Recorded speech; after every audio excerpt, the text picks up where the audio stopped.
With the Schnur up there? Yeah. She went this weekend. She came back totally tan. She was so hot. Beautiful. I was in San Diego yesterday. I spent the day on the boat with tan. It was beautiful. So nice. We rented the boat in Coronado, a speedboat. Just the whole day speedboat. Where'd you guys stay? Shelter Island. Monkey Tiki Motel. What's it cost to rent? It's so hard to rent boats. It's $85 an hour. That's not bad. For a whole, just go out for a couple hours. We went out in that boat. It was only for an hour. We stayed on the water, like hanging out with it. We went to in the summer on a racetrack, horses. Oh yeah. The Del Mar racetrack. Sure. That's fun. Yeah, So do you work in the feature department or something? Who's there? I used to know all the people. Remember Tammy left? Yeah. And did you ever know Ed? I knew it. I used to work at New Line. I knew his wife. She How's worked Ed in. Russell doing? What's he doing? I think he's doing good. Tammy actually kept in touch with him and emails him as well. I think, and he's retired. I think he's lived in He was just like retired. Tahoe or something. Yeah, and his wife Sue used to work in media at New In New Line, so Line? I I knew didn't know Sue that. for years. Wow. It's funny. Do you ever know Melanie? No, now it's Bill, but I knew Tammy was friends with her too. I hear all the names from when Yeah. Tammy's been there for, I 21 started doing years. junkets for Yeah. Smart. Yeah. But it's so funny because for years, I guess, the people that were at Columbia had been there forever, and now the person who's been there the longest has been there for 5 years. It's all in the Yeah, same for the Well, longest Andre's time. been hasn't there for been that Yeah, great, Andre's but you been could there try since it. before, or around 10. Doesn't seem to get Yeah. the Recent email Yeah. that's actually on Andre there was there. sometimes, There was a but whole try it crew of anyway. people that were there for Start. like 10 years. And now it's, maybe that's what the flashlight was up there for. Yeah, exactly. The last crew. All right, Adam. All We're right. rolling. We're rolling. So let's talk little Spider-Man. We saw it, by the way, and everything sounded and worked beautifully. Did it? Yeah. Very, very nice. Good. I haven't seen it. It's a fun movie. It really is. Yeah, I can't wait to see it. I've never seen it projected. No? No. When do you normally get to do that? Sometimes I'll go to previews earlier on and see it projected. Often I don't like to go to the previews. And this time, like many other films, it'll be the opening night premiere. We'll talk about this. With Apes, we were talking about how it was the marches and that kind of percussion that kind of led you on your path. What was it for Spider-Man that kind of was the initial, man, that's the way to go? Spider-Man was a pretty simple score. I mean, Planet of the Apes was much more aggressive and over the top, and Planet of the Apes was more aggressive, over the top, and Spider-Man is more heroic. It's a little more of an old-fashioned heroic score. What's it like for you as a composer when you know you're going to be doing that? What were your initial conversations maybe with Sam about how you were going to go with that? How does that work? Well, I mean, Sam was really just concerned that I covered the three things that were important to him. And really, it came down to there had to be a clear, heroic theme, but there also had to be a theme that played Peter Parker, that played the kind of heart of this kid and how it related to his dad slash stepdad. And so they're kind of evolved into two different themes. Really, one is Peter's theme and one is Spider-Man's theme. And then, of course, there's a love theme for Peter and MK. And so for Sam, the heart of the story was always about this kid coming of age, being in love, not being able to express it, and trying to win the love of the girl, and which motivates much of what he was doing in the movie. So, If you're doing that thematically, is it a more pleasant experience up here composing for months when you're doing heroism and you're doing love? Does it affect you differently than doing something aggressive for a long period of time? well, it doesn't quite work that like if I'm writing something dark, I don't feel dark, and if I'm writing something heroic, I don't feel heroic. I wish it worked out that way. Then I would just do all really light comedies and heroic movies, so I could feel light and heroic constantly. But no, the process is actually really intense, whether it's light, dark, funny, over the top, or subtle. And a movie like Spider-Man or Planet of the Apes or Men in Black, which I'm on right now, these movies are big work endeavors for a composer. it's always kind of hard to explain. You know, when a big production is like a freight train, and it's rushing towards its opening date, and as it's getting closer and closer, there's lots of things happening, and the movie's shaping and changing, sometimes in little ways, sometimes in others. They're really putting it together in those last seconds, and everybody else who does the sound and all the different things tend to add people to their crews to pick up the extra work as it gets more and more intensive in those last days, the last week, except for the composer, because I can't add more composers. It's still just me. So I know when I'm getting into one of these large productions that I'm going to be really thrashed by the end. So I'm not surprised when I am where I am right now, for example, you know, the last days, and I'm literally crawling up to my studio, and I feel like my birthday, if I have a birthday coming up, that it's my 100th birthday, and I'm lucky to make it. I mean, that's how I feel. My bones are aching. My eyes are you know, barely open. So the process at the end is like that for me. So I look at it when I begin like I'm starting a big mountain climb. That's what I think of psychologically. Right. And by the time I'm down the other side, I'm going to be like thrashed and weathered, and maybe I'll have frostbite, and I'll probably have gotten burned by the sun. Maybe I'll even have lost a finger, you know, somewhere in the process. But I'll be really exhilarated, and that's pretty much what it's like. Let's talk about the exhilaration, just because that's ultimately why you keep at it and keep working so hard. Just talk about when that hits and what that feels like. Oh, yeah, that's easy. I mean, the exhilaration for a composer, this composer, is the first day in front of the orchestra. And there's also an exhilaration which I'll feel tomorrow night as I write my last cue for Men in Black, and as I wrote the last cue for Spiderman, where I have made it, period. You know, it's like I've done it, and finishing that last cue is a very exhilarating feeling. And then it's capped off by the next morning hearing the orchestra play. Mm-hmm. So that's fun. And then it makes it the whole thing is worth it. But there's that point where the peak of the mountain is still seems impossibly far away. That's usually right past the middle. There's somewhere in the middle where I'm still cooking. Then it's somewhere past the middle. It's like, oh my God, I'm not going to make it. And then, of course, there's the point where you do make it. Right. It's like, yay, the flag, and, you know, the whole thing. Do you have something you do to celebrate the end of a score? Do you take a certain amount of time off? Do you do something personally to celebrate? Yeah, I celebrate. I celebrate lots of different ways, and it depends on my state of mind. Being somewhat schizophrenic, classic Gemini by nature, it could go in a lot of different directions. Yeah. You know, I live at the beach. Sometimes I might just like scream, take off all my clothes, and run straight in the ocean.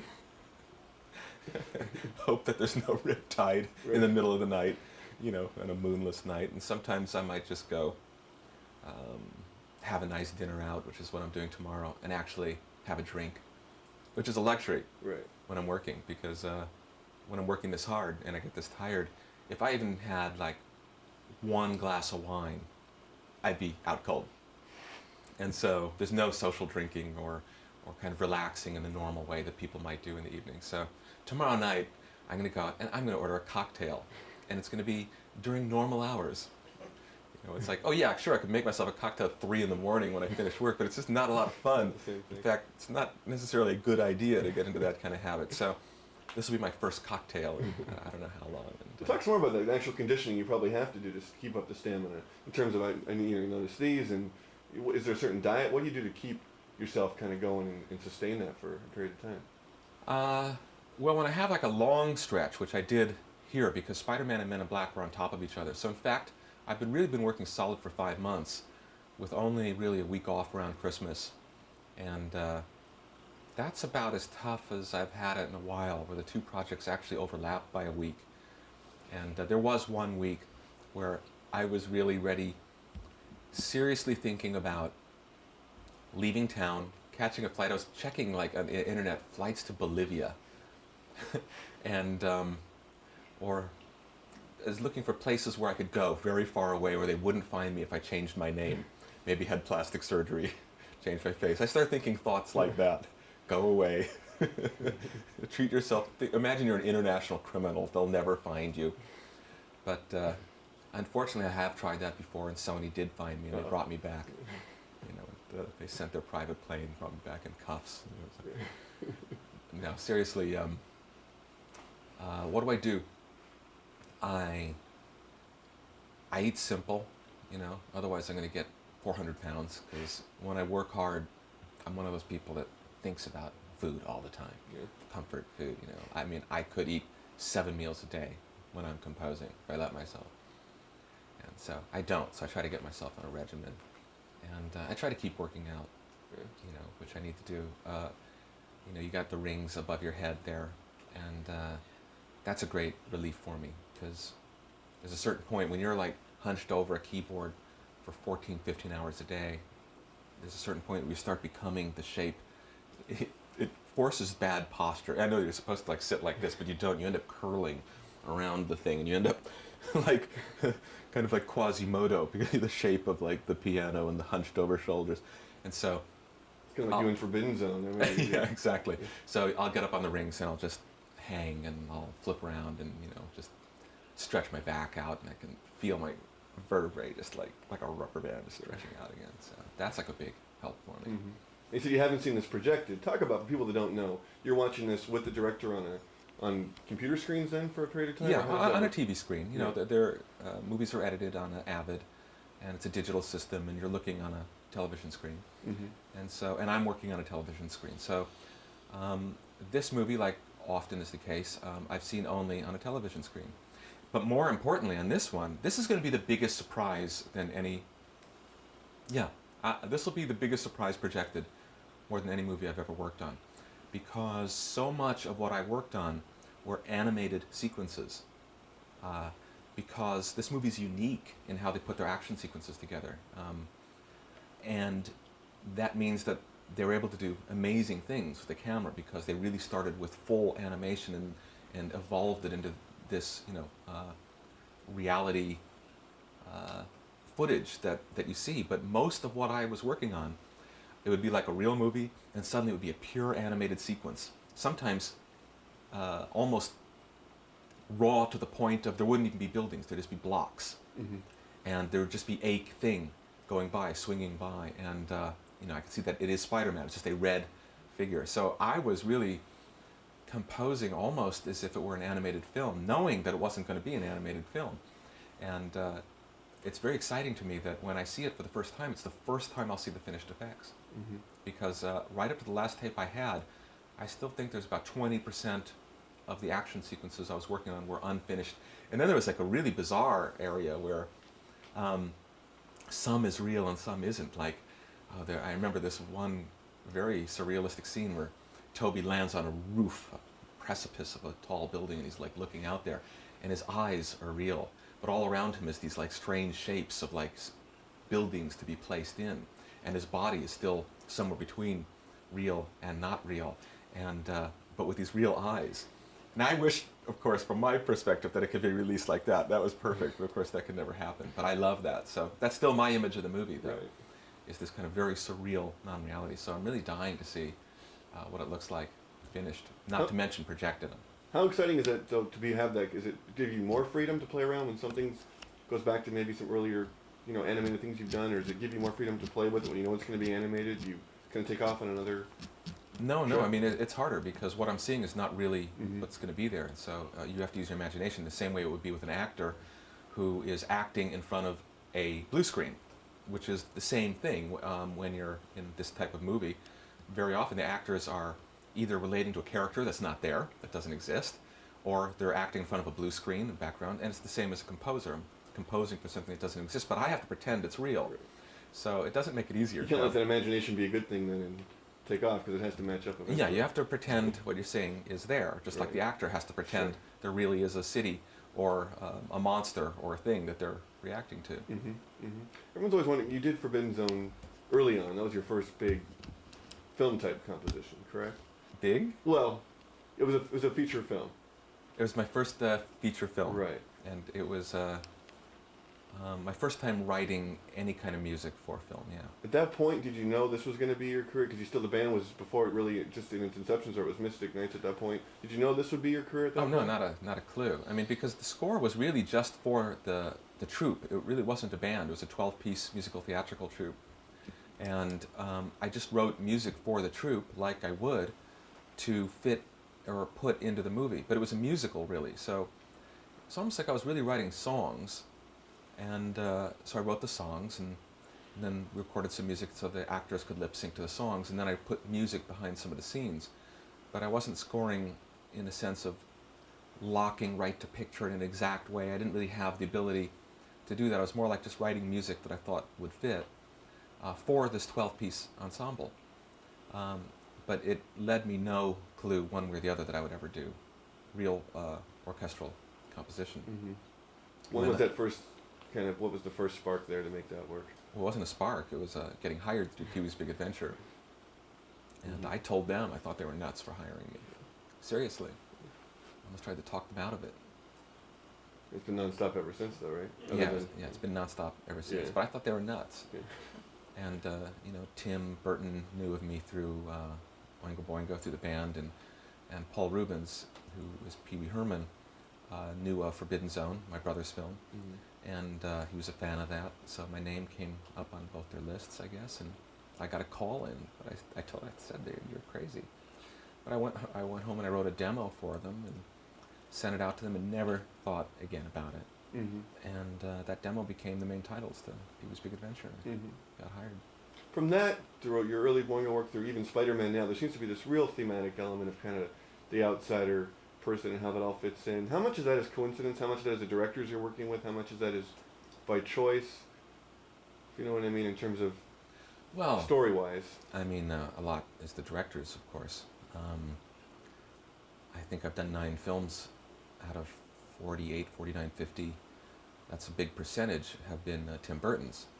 So Tim tends to make films about outsiders, so I've done a lot of films about outsiders. It's easy for me to relate to that. Tim is himself somewhat of an outsider, and I felt like that my whole life. I think that's probably why we related. Mm-hmm. And Sam as well. And Sam, I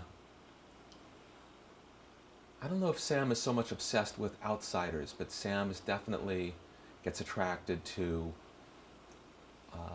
really unusual and or over the top and or very odd situations, because there's quite a bit of gap between Spider-Man and Simple Plan, and Army of Darkness. Trying to find a common link there isn't that easy. Simple Plan was really just a lovely, dark little film. The film that inspired me to want to work with Sam was a film called Evil Dead 2, which is still on one of my top 10 all-time films ever made. And I think it inspired a lot of style of filmmakers and filmmaking, even though many of them wouldn't admit it. But from that, I was dying to work with him, and that became Darkman. Mm-hmm. Thematically, along those same lines, what's your desire in terms of telling a story? What do you have planned? Because you're serving this director's vision here, and as you keep doing, how much do you want to tell the stories you used to tell with your own work? How much of that is going in terms of lyrically or your own solo work or other compositions? Do you kind of yearn to kind of tell those stories yourself at any point now? Well, I love telling stories. I mean, I love writing. I just finished my 4th script, and as soon as I finish Men in Black, I'll go back to that and send it out in the next 2 weeks. Mm-hmm. And I love telling strange, dark stories. Mm-hmm. And there's a very, very twisted musical that I wrote that I'm going to return to hopefully at the end of the year or the beginning of next year and see if I can revive. So yeah, I love stories, whether it's musical or words. It's not a big difference in how I approach either. Switching from writing scripts from writing music was not a big transition for me, because it's all storytelling. Mm-hmm. Mm-hmm. But your proudest moments from the beginning till now, are there certain things that kind of, when you think about, that's the way I wanted it to come out, that was perfect? Perfect. I don't know perfect. I've never done anything that I think is perfect. I'm perfectionist in that regard. I'm always kind of disappointed in how it turns out, and then later I might go, no, that was okay, that was pretty good. It's very rare for me to do anything that at the moment I feel like I did a really good job. In fact, I'm not sure if I ever did. But in hindsight, I think Edward Scissorhands is probably definitely would be of my favorites, because it was very pure and very simple, and it wasn't all musically. I didn't have to do a lot of wallpaper or just kind of extraneous stuff, or worse, the exhausting music that you know you'll never hear in the movie, but you still have to do. I still have to put as much effort into it as if it were a symphony. It was just the kind of movie where I thought everything I wrote mattered, and I really related to the story and the characters. So Edward will always be way up there on my list. But I have a lot of other moments that I'm really, in hindsight, fond of, and Nightmare Before Christmas, as an accomplishment musically, would be up there also. You know, because that was songs, lyrics, and score all fitting together, and it was, you know, over 2 years of work went into that. And I don't know, after that, Midnight Run I really enjoy, and Dolores Claiborne, when I listen to that work now, I really enjoy it. And you know, there's a lot of moments in a lot of scores as I'm making a compilation and listening back to the music, 'cause I never listen to it after I write it until I do a compilation later, that I'll go, oh, I actually kind of like that. And I'm about to start another compilation. So now I'm going to be listening to the last 12 or 13 or 14 movies again. When you return to something like Men in Black that other people, namely the Academy, said, no, that's something special, does that affect at all what you're doing now, or do you have to push that aside, obviously? And No, doing a movie is just doing a movie. I don't think about that stuff at all. Are you returning, since we probably won't be sitting here again with you in a few weeks when this comes out, are you returning to a lot of the same thematic elements with Men in Black, or that world, when you revisit that world, is it a whole nother... Oh yeah, ballgame? no, it's a lot of the same thematic, and that actually has been the unique pleasure of it, because I'm taking a theme that I know really well, and I'm just doing lots of subtle variations.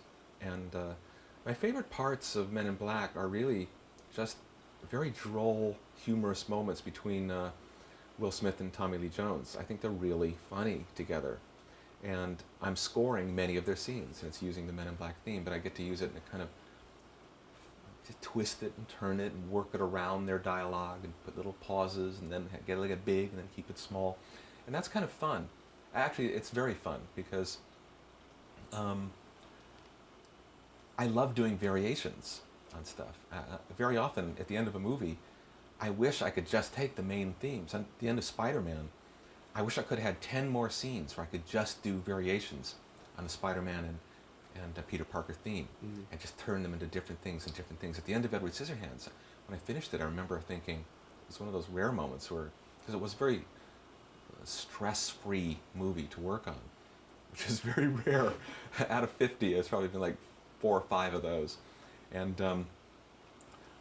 it was, I said, I wish I could keep doing variations on this theme. I wish I could keep turning it around and turning it inside out and turning it this way and that way. And so Batman Returns, I got to do that a little bit, but there was a lot of fresh, because there were all these new villains and they occupied a lot of the screen time. There was a lot of new thematic material. And then occasionally I got to go back and work with the Batman theme again, and that was fun. But here I get to do it a lot. And so I get to be playful with it, and that's nice. You mentioned the actors and the actors' performances. Do you ever get feedback from them after the fact, like, hey, that really worked, or you made me look good, or anything along those lines?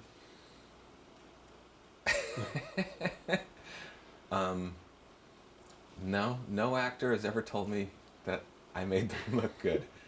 I've had some editors. You know, my biggest compliment ultimately often is going to come from an editor or a director of photography, because they're the ones that are really paying attention to the timing and how everything fits together. And when an editor comes up and goes, wow, you really, I've had it a couple of times, that you made it sound like I edited that scene to your music. And I take great pride in doing that. very often I'll take a very elaborate scene and I'll make it feel like I gave them the music and that they edited to my music. So I'll make all the cuts fall right smack on a downbeat of a phrase, and I like doing that. It's something I'm good at, and when I do it, make it work really well, I feel very technically proud of it, because it's not so much an art, it's a technical craft, but one that I take great pride in. So when an editor notices that and comes up and goes, wow, you really made it look like I edited to your music, I take that as really a great compliment. Sitting in the lobby of a premiere for Proof of Life, kind of a misfire of a film, Russell Crowe did come up to me and say, composer, eh? Maybe they ought to just play this movie with just your music, take my dialogue out completely, it might work better. So I don't know if that was a compliment or not, but You have to take it as one, that's for sure. I don't quite know what to make of that. Do you ever get to spend any time with the actors at all, or is it you totally divorce yourself from that process and you totally divorce it from what you do? Oh, by the time I come on a movie, the actors are already on another movie. Sure. Everybody is gone. It's just me and the director, and sometimes, or producer. The editor, I'll get to, they're still on, but that's it. All the people who were the writer, the production designers, the art people, and all the actors are all long gone. And there's rumors of you working on Terminator 3. Is there any truth in that? No, not at all. In fact, I got an email about that. I didn't even know they were making Terminator 3. So that last week was the first time Really? I even was aware that anybody was making it. So I don't know where these things, no one has ever asked me, Right. and I've never heard of the fact that it even being in production. Right. Well, good enough. I'm sure you're busy enough. Thanks, Danny. Thank you. Pleasure again. If we can get a little bit. For my landlord. Oh yeah. Yeah, this isn't my house. This is a house that I'm staying in for a couple of years while I'm building a place. And so I converted his gym into my studio. And here's just, of course, more mess and my pet, Frisky, who's been with me for a long time. Actually, Frisky's a very old cat, because I've had Frisky for over 20 years. And which is why she's so asleep. So peaceful. So very, very asleep. It's amazing how she can do that. Keeps her tail up like that, isn't it? And these are some of my dolls. I collect dolls that strike my fancy, peculiar thing. This one was really bad. That's why she's facing the corner. She has to stay there for another 3 months. And I won't even tell you what she did. But